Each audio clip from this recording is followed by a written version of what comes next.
Hello, my name is Carla Benjamin. Welcome to Edge of the Woods, encaustic paintings.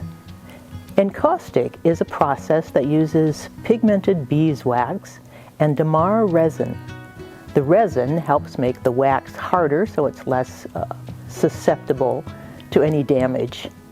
And the colors are any pigment you want to add, so we have a whole range of colors. So it's applied hot, and the paintings are created just as any other painting, except that the wax has a special translucency and a great many layers and depth can be added to a painting. Big C Water Birch. The bark on this piece is made from Arches cover paper infused with wax, giving it a translucency and an imitation of birch bark. The bark embraces a photo of Lake Superior with the big lake visible in the background. An annual trip to the north shore of Lake Superior is a must for my sanity. The big lake gives me a sense of perspective. Everything changes, but some things change so slowly that one can believe they are permanent. The translucent wax paper, the Arches cover, looks like birch bark, and I created this piece so that the bark would come around the painting and just give you a sense of a little bit of intimacy or a little mystery when you're in the woods and you're peering through the trees and seeing the big lake.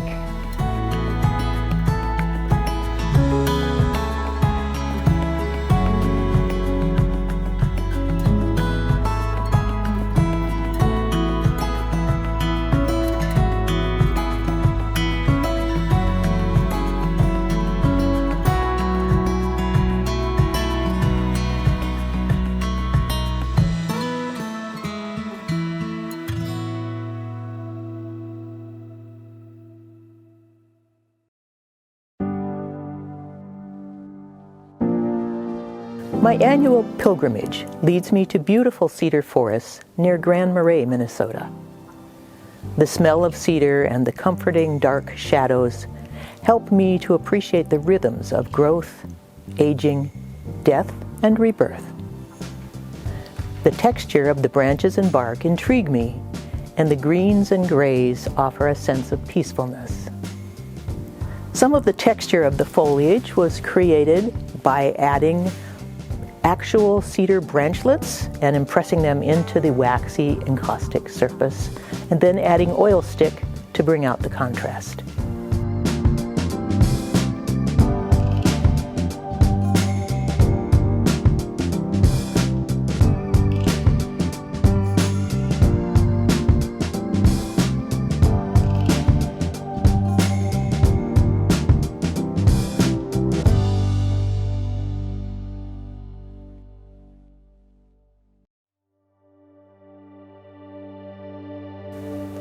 October Gold.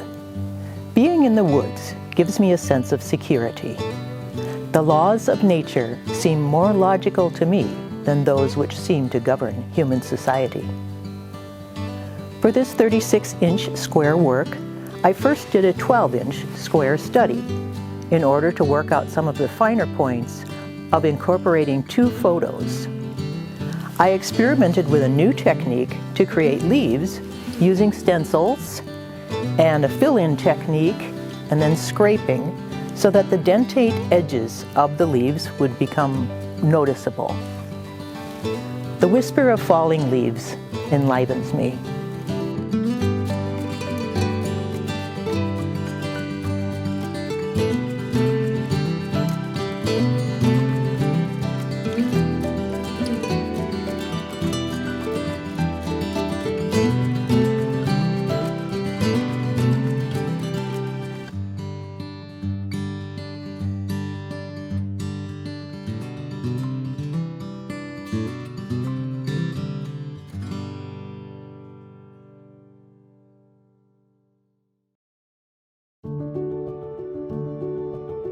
The Language of the Wind. This work combines photography and botanical illustration to create a sense of the openness of the oak savanna. Creating this piece was a collaboration with my muse. I was directed to add a schematic writing using colors that I do not usually use, and was called upon to use botanical illustration skills that had been unused for years. This painting sprang forth with a life of its own, improving upon my original vision. It serves as a reminder to stay open and embrace the unknown.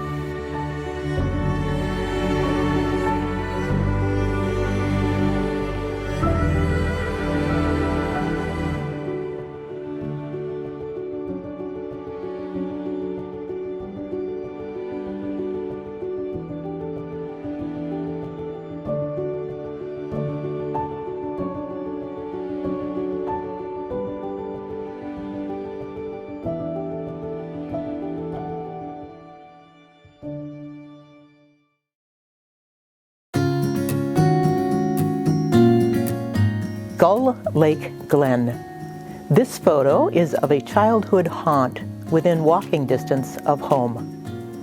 Back in the day, when kids were told to go out and play without much worry for their safety, I'd go out and about and learn about the world, such as how to get through a barbed wire fence without drawing blood or making too big a hole in my clothes. Childhood memories can be selective. The soft, misty background is evocative of simpler times, and the lack of legible words on the signs beckons buried memories.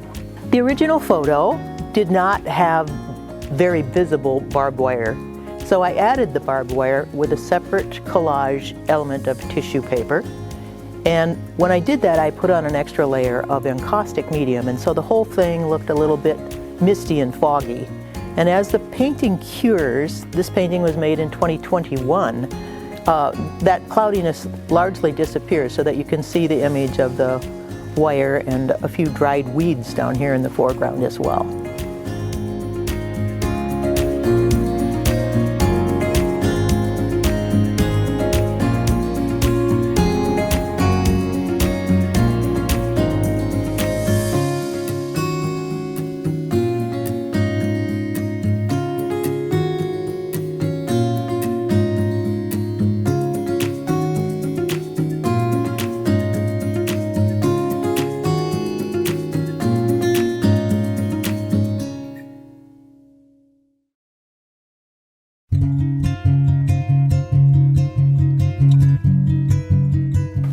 Sighing Forest. This mature poplar stand is near my studio, and I visit it frequently. In this work, the texture of the rough bark and the jewel-like quality of the lichens intrigues me. This is a very tactile piece, with layers of encaustic nearly obscuring the original photo. Only in the upper right-hand corner is the photo of the tree trunk still visible.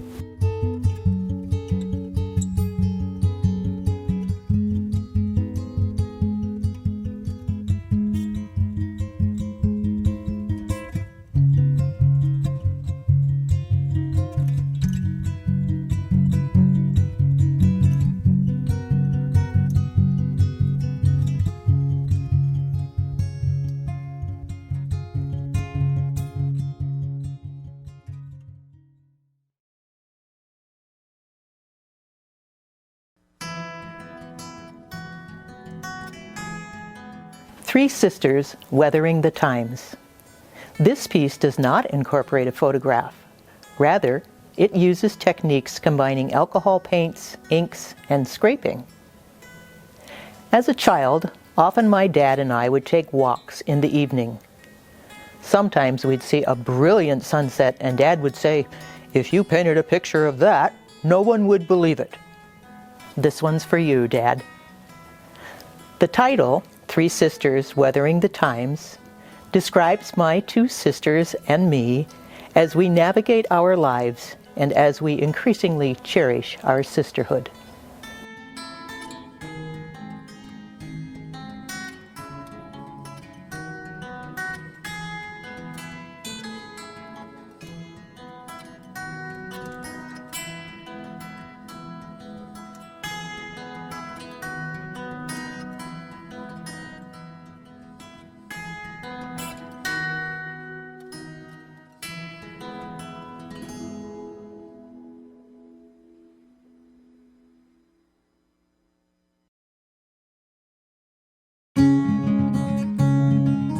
The mystery of the silver wind.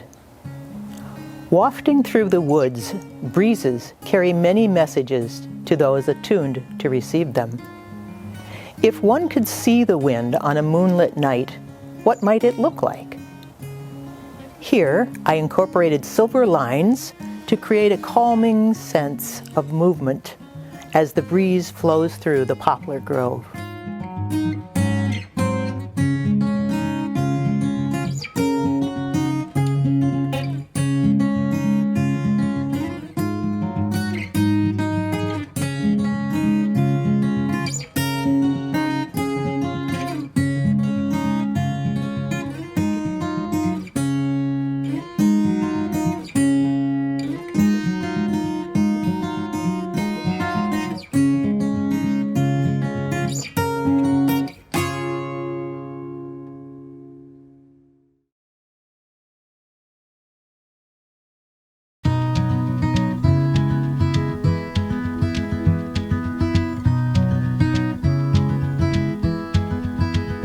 This activity is made possible by the voters of Minnesota through a grant from the Minnesota State Arts Board, thanks to a legislative appropriation from the Arts and Cultural Heritage Fund. I would particularly like to thank my mentor of the past 3 years, Jody Reeb, who is a Minnesota artist in Minneapolis. We've been mentoring together every other week for about a half hour, and she has guided me immensely and encouraged me to apply for grants and places to show.